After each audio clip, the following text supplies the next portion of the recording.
জীবনে এমন একটা মানুষ পাওয়া খুব কঠিন, যাকে আপনার বোঝাতে হবে না আপনি কি চাচ্ছেন, আপনার কি ভালো লাগে, কি খারাপ লাগে। যাকে আপনার কিছু বলতে হবে না, আপনার বলার আগেই সে সব কিছু বুঝে যাবে। চোখ দেখেই বলে দেবে আপনি কষ্ট পেয়েছেন। কথার টানে বুঝে যাবে আপনার মন খারাপ।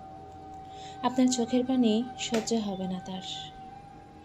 আপনি একটু কম কথা বললে অস্থির হয়ে যাবে কারণ জানার জন্য।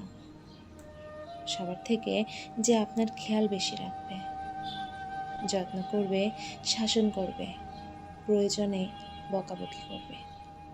এমন একটা মানুষ বেঁচে থাকার জন্য, ভালোবাসার জন্য খুব বেশি প্রয়োজন। আসলে এমন একটা মানুষ সবার কপালে থাকে না।